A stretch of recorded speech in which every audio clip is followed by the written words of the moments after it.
Halo semuanya, perkenalkan nama aku Kak Nadira atau biasa dipanggil Kak Nade. Hari ini aku dan Kak Bea akan mereview matematika yaitu dari bab 6 sampai bab 9. Oke, mari kita mulai. Nah, yang pertama kita akan mereview bab paling pertama yaitu bab 6. Nah, yang pertama adalah bangun ruang. Nah, bangun ruang sendiri itu apa sih? Jadi bangun ruang itu adalah bangunan 3 dimensi yang memiliki volume, ruang, dan atau isi yang dibatasi. Nah, dengan sisi-sisi pada bangun ruang tersebut.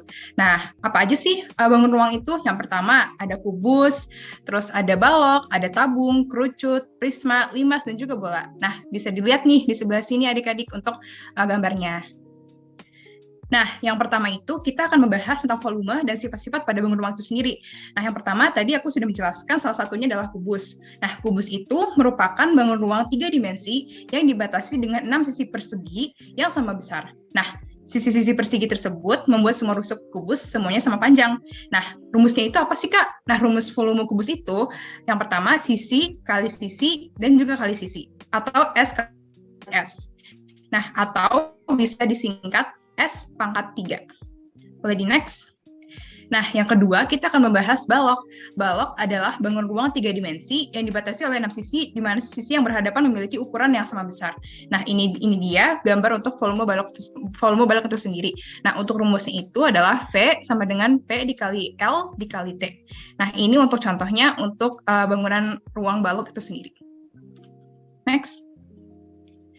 Nah, yang kedua, kita akan berbicara soal pangkat 3 dan juga akar pangkat 3. Nah, yang pertama untuk pangkat 3 sendiri nih. Nah, pangkat 3 itu bisa dibilang oleh bilangan kubik dalam matematika atau aritmetika dan aljabar, yaitu hasil perkalian suatu bilangan A 3 kali berturut-turut dengan dirinya sendiri atau dikatakan mengalami pemangkatan 3 kali. Nah, contohnya gimana, Kak? Contohnya kayak A dikali A sama dengan A, atau dapat dibaca A pangkat 3. Nah, pangkat 3 atau A kubik itu biasanya bilangannya hasil pemangkatan 3 dinamakan dengan bilangan kubik. Nah, contohnya itu sendiri adalah yang pertama volume kubus tadi tuh yang udah aku jelasin. Nah, yang pertama itu adalah S sama dengan S kali S kali S. Dan jika sisi kubus sendiri itu adalah 10 cm, maka volume kubus itu misalnya jadinya 10 cm dipangkatin sama 3. Terus udah gitu, berarti jadinya 10 dikali 10 dikali 10, hasilnya 1000 cm. Oke, boleh di next. Nah, yang kedua, kita akan membahas akar pangkat 3. Nah, akar pangkat 3 itu dapat diselesaikan dengan beberapa cara nih, yaitu dengan menggunakan kebalikan dari pangkat 3. Gimana tuh, Kak? Nah, itu caranya kayak gini. Jadi misalnya nih, A pangkat 3 sama dengan B. Maka, kalau misalnya kita balik, jadinya akar B pangkat B3 dan sama dengan A. Nah, itu dibacanya akar pangkat 3 dari B. Nah, contohnya seperti ini nih. Jadinya misalnya kita pakai 2 nih untuk A-nya. Jadi 2 pangkat 3 sama dengan 2 kali 2 kali 2 sama dengan 8. Nah, sehingga yang tadi, jadi kita lihat di sini ya, kalau misalnya 2 itu A-nya, kalau misalnya 8 itu B-nya. Jadi kalau misalnya kita ubah nih, kayak contoh yang akar pangkat 3 dari B itu, jadinya 8-nya dijadiin di tempat B, dan juga untuk A-nya dijadiin angka 2, yang tadi udah ada contohnya yang 2 pangkat 3. Sama seterusnya, kalau misalnya memakai 5 atau misalnya memakai 7, itu jadi hasilnya seperti itu. Mulai di next. Yang kedua, kita bisa menggunakan faktor prima. Untuk mencari akar pangkat 3 dari suatu bilangan, faktorkan bilangan tersebut dan tulislah sebagai hasil kali faktor-faktor primanya. Hasil perkalian faktor-faktor prima yang muncul 3 kali adalah akar pangkat 3 atau akar kubik. Nah, contohnya begini. Misalnya 1331. Jadi sama dengan 11 kali 11 kali 11. Nah, berarti yang 1331-nya kita masukin ke akar, terus sama dengan 11. Nah, faktor-faktor prima yang muncul 3 kali, itu adalah 11. Nah, yang ketiga adalah menggunakan tabel kubik. Kubik dari suatu bilangan yang berakhiran 0, selalu berakhiran 0. Nah, kubik dari suatu bilangan yang berakhiran 1, selalu berakhiran 1. Contohnya nih tabelnya. Oke, boleh di next. Kita dapat menentukannya dengan langkah-langkah sebagai berikut nih. Yang pertama, angka pertama atau angka satuan dari akar kubik dapat ditemukan dengan mengamati angka satuan dari bilangan kubik. Yang kedua, untuk mencari angka kedua atau puluhan, keluarkan 3 angka terakhir dari kanan, yaitu angka satuan, puluhan, dan juga ratusan. Dan yang ketiga, jika tidak, maka angka yang diperoleh pada angka 1 adalah akar kubik.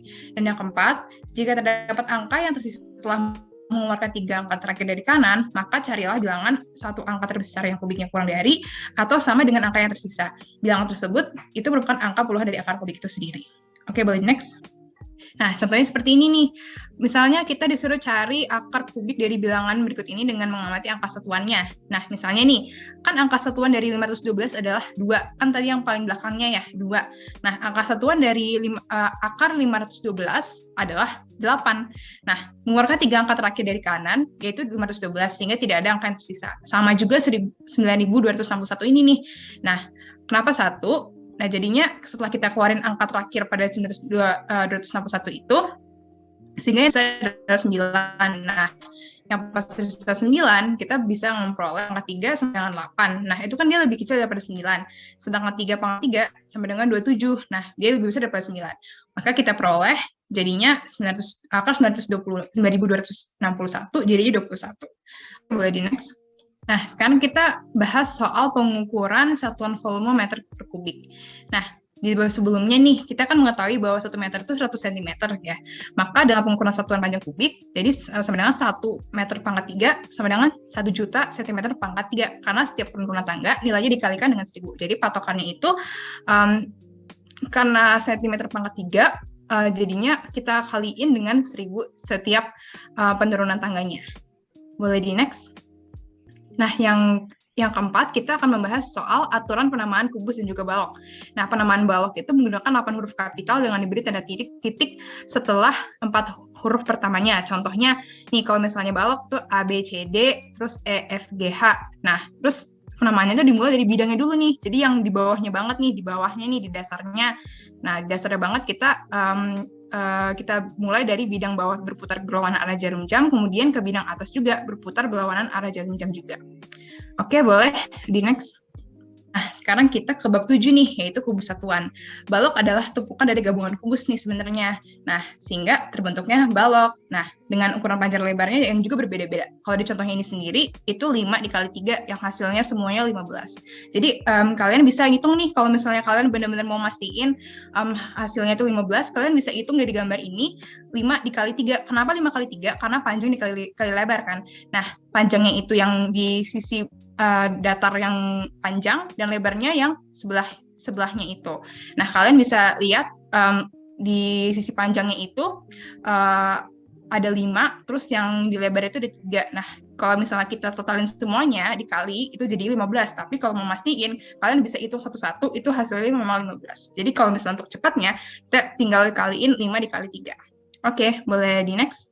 Nah, contohnya nih, kalau misalnya kita mau nanya berapa banyak lapisannya sih untuk mengisi penuh baloknya pada gambar di situ. Nah, tapi dengan kubus satuan nih, ternyata ada 4 lapisan, sehingga banyaknya kubus satuan untuk mengisi penuh balok adalah 4 dikali 15. Kan kalau kita lihat nih, kalau kita hitung tuh kubus-kubusnya ada 1, 2, 3, 4. Nah, terus kita kaliin sama 15, jadinya 60. Jadi volume balok itu adalah 60 kubus satuan atau 60 cm per kubik. Karena volume 1 kubus satuan adalah 1 cm per kubik. Dengan cara lain, volume balok itu dapat diperoleh dari perkalian nilai-nilai ukurannya, kayak misalnya panjang, lebar, dan juga tinggi. Nah, volume balok itu kita bisa hitung dari 5 dikali 4 dikali 3 sama dengan 60. Oke, boleh di next. Contohnya nih, kita terdapat mainan balok kayu nih yang seperti gambar di samping yang terdiri dari beberapa kubus dengan panjang rusuknya 1 cm.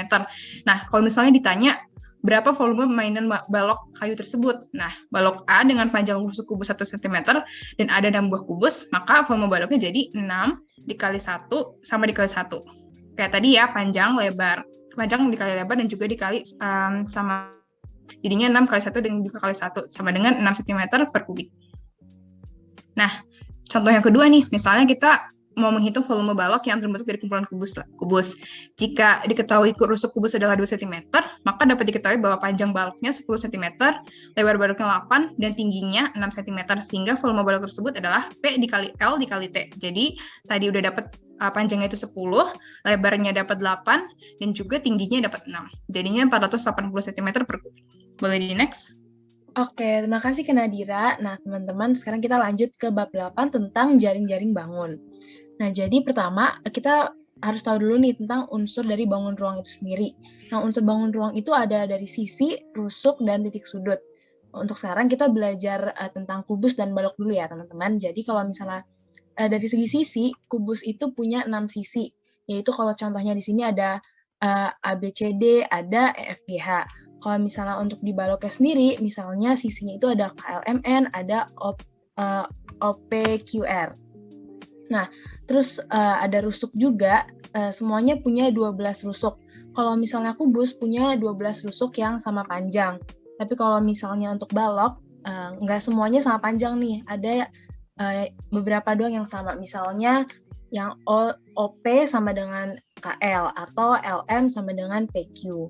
Terus semuanya juga punya titik sudut, dan kebetulan balok dan kubus ini sama-sama punya 8 titik sudut. Titik sudutnya itu di huruf-hurufnya ini teman-teman. Misalnya kalau ada balok di K, di L, di M, dan di N. Kalau misalnya yang di kubus, titik sudutnya itu ada titik A, titik B, titik C, dan titik D.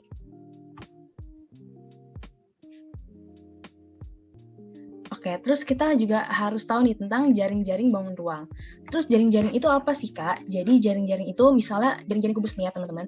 Jadi jaring-jaring itu adalah ketika suatu kubus itu diiris atau digunting pada rusuk-rusuknya tertentu dan direbahkan, diratakan. Jadi kelihatan tuh persegi-perseginya sebagai bangun datar. Nah, kalau misalnya kubus itu udah berubah menjadi bangun datar, maka itu dinamakan sebagai jaring-jaring kubus. Sama juga kayak balok, kalau misalnya balok itu digunting, terus direbahkan, diratakan, dibuat jadi datar, jadi bangun datar, maka itu disebut sebagai jaring-jaring dari balok. Oke, setelah mengetahui unsur-unsur dan jaring-jaringnya, kita juga akan mempelajari tentang luas permukaan bangun ruang. Kalau tadi kan kita mempelajari tentang volume ya, teman-teman. Sekarang kita mempelajari tentang luas permukaan. Jadi luas permukaan itu adalah luas keseluruhan dari permukaan atau bidang sisi pada kubus atau pada balok. Nah, kalau misalnya untuk mengetahui luas permukaan pada kubus, rumus yang kita pakai itu adalah 6 kali sisi kali sisi. Atau bisa juga teman-teman tulis 6 kali S kali S. Atau kalau mau lebih disingkat lagi, bisa teman-teman tulis 6 kali S kuadrat atau S pangkat 2. Kalau untuk balok, rumus yang teman-teman pakai adalah 2 kali P kali L tambah 2 kali P kali T tambah 2 kali L kali T. Atau kalau mau dipersingkat, nulis 2-nya sekali aja nih teman-teman. 2 kali dalam kurung P kali L tambah P kali T tambah L kali T. Nah, teman-teman juga harus tahu P-nya itu maksudnya panjang, L itu lebar, dan T itu tinggi. Oke nih, kita punya beberapa contoh soal. Yang pertama tentang kubus dulu. Kalau misalnya teman-teman ditanya berapa luas permukaan kubus yang memiliki panjang sisi 7 cm, berarti teman-teman masukin rumus yang tadi, 6 kali sisi, jadi 6 kali 7 kali 7 sama dengan 294 cm persegi. Jangan lupain perseginya ya teman-teman. Terus ada juga, jika luas permukaan sebuah kubus adalah 150 cm persegi, berapa panjang sisi kubus tersebut? Nah, jadi teman-teman masukin juga nih, luasnya adalah 150 cm persegi.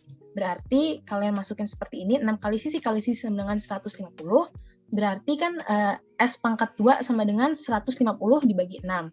Ketemu nanti hasil 25 cm persegi, tinggal diakarkan. Akar dari 25 cm persegi adalah 5 cm. Selanjutnya tentang balok nih teman-teman. Sama juga, tinggal kalian masukin dulu rumusnya, kalian catat dulu, dan kalian masukkan informasi yang ada di dalam soal. Jadi soal kita dapat nih, soal yang pertama, panjang 5 cm, lebar 6 cm, dan tinggi 4 cm. Tinggal kita masukin ke dalam rumus, 2 kali, panjangnya 5, lebarnya 6. Terus masukin lagi panjang 5, tinggi 4, lebarnya 6, tingginya 4. Nanti kalian kalikan, ini jadi 30, 5 kali 4, 20, 6 kali 4, 24, terus kalian tambahkan dulu, baru dikali 2. Nanti hasilnya 148 cm persegi. Terus ini masih sama satu tipe teman-teman, satu tipe soalnya. Tinggal kalian masukkan informasi dari soalnya, panjangnya 10 cm, lebarnya 4 cm, dan tingginya 6 cm. Nanti kalian masukkan ke dalam rumus, kalian kalikan, nanti ketemu 40 cm persegi tambah 60 tambah 24, terus ketemu 124 cm persegi dikali 2 sama dengan 248 cm persegi. Oke, setelah itu kita masuk ke bab yang terakhir nih, tentang pengumpulan dan penyajian data. Jadi, dalam pengumpulan dan penyajian data itu, cara mengumpulkannya ada 2, yaitu data primer dan data sekunder. Kalau data primer itu maksudnya secara langsung berdasarkan Misalnya kalian ketemu orangnya langsung melalui wawancara, atau kalian melakukan survei langsung, melalui pengamatan, dan lain-lain. Kalau sekunder berarti kalian mendapatkan datanya itu dari sumber atau pihak atau orang lain. Misalnya kalian dapat datanya dari buku, dari koran, majalah, artikel-artikel di internet yang bukan ditulis oleh sumbernya langsung yang kalian ingin teliti. Nah, itu berarti disebut sebagai data sekunder. Terus untuk mengumpulkan datanya itu, teman-teman bisa dapat dari tes, atau bertanya langsung kepada orang yang terlibat, atau isian singkat, atau melalui pencatatan langsung. Nah, selanjutnya ada bentuk-bentuk penyajian data nih. Jadi saat teman-teman menyajikan data, bentuknya bisa bermacam-macam sesuai dengan kebutuhan teman-teman nanti. Misalnya ada yang pertama nih, ada daftar. Kalau misalnya daftar, kalian tinggal tulis aja semuanya data-data yang kalian dapatkan. Kalau misalnya di sini nih, ini contoh daftar berisi tinggi badan siswa. Jadi udah kalian tulis aja mulai dari yang terkecil, dari 140, 138, semuanya kalian tulis di sini secara rapi berdasarkan ada baris, ada kolomnya, sampai semua datanya itu berhasil terangkum. Kalau misalnya untuk tabel, kalian tulis dulu hasil-hasil yang kalian dapatkan nih. Misalnya ini contohnya berat badan, berarti kalian tulis dulu berat badan berapa aja sih yang ada. Kalau misalnya adanya 40 kg, 41, 42, 43, sampai 44. Terus di sebelah kanannya kalian tulis frekuensi. Frekuensi itu maksudnya berapa banyak data ini muncul. Misalnya berapa banyak sih orang yang memiliki berat badan 40 kg. Sebanyak, ternyata dari penelitian kalian mendapatkan data sebanyak 6 orang. Berarti frekuensinya 6. Begitu juga seterusnya ya teman-teman. Terus ada juga diagram gambar atau piktogram. Jadi hampir mirip sama tabel, tapi kita nggak pakai angka lagi nih, kita diwakili sama gambar. Misalnya ini yang warna biru mewakili 10 orang, yang kuning mewakili 5 orang. Terus masih ada juga diagram batang. Kalau diagram batang ini jadi kalian buat kotak yang semakin banyak frekuensinya, makanya semakin tinggi. Misalnya kayak nih, nilai 8, orangnya ada 11, berarti dia paling tinggi kan. Dan yang frekuensinya paling kecil itu nilainya 4, berarti dia paling rendah nih, karena frekuensinya hanya sebanyak 3 siswa. Ini juga sama, diagram garis, hampir mirip kayak diagram batang, tapi ini bentuknya titik-titik-titik yang nantinya kalian akan sambungkan, jadi berupa garis. Oke, ini ada contoh soal mengenai pengumpulan dan penyajian data. Berikut merupakan nilai ulangan matematika siswa SNF FEB UI. Terus ada nih sekumpulan angka banyak, terus kalian disuruh menyusun data di atas dalam bentuk tabel frekuensi. Nah, kayak yang udah aku bilang tadi, kalian catat dulu nih angka-angkanya itu udah berapa aja sih. Nah, dari sini itu kalian bisa ketemu angka 60, 65, 75, 80, 85, 90, dan 95. Terus nanti sebenarnya lebih gampang kalian urutkan dulu dari data yang terkecil sampai yang terbesar. Nanti kalian bisa ketemu angka 60 itu muncul berapa kali sih. Nah, dari data ini angka 60 muncul cuma sekali. Jadi kalian tulis frekuensinya 1. Habis itu 65, kalian lihat 65 muncul berapa kali sih? Nah, dari data ini 65 terlihat muncul sebanyak 4 kali. Jadi di frekuensi kalian tulis 4. Begitu juga seterusnya, 75 muncul 8 kali, 80 muncul 5 kali, nilai 85 muncul 6 kali, 90 muncul 3 kali, dan 95 muncul 3 kali. Sehingga total dari semua ini adalah 30. Ada 30 nilai ulangan matematika siswa SNF FEB UI. Oke, lanjut ke contoh soal berikutnya. Sekarang kita diminta untuk membuat diagram batang. Nah, kita untuk membuat diagram batang, yang horizontalnya ini nih teman-teman, yang garis di bawahnya ini, kalian tulis jenis olahraganya atau kategorinya. Nah, kita ada tenis meja, ada bulu tangkis, ada renang, dan ada kasti.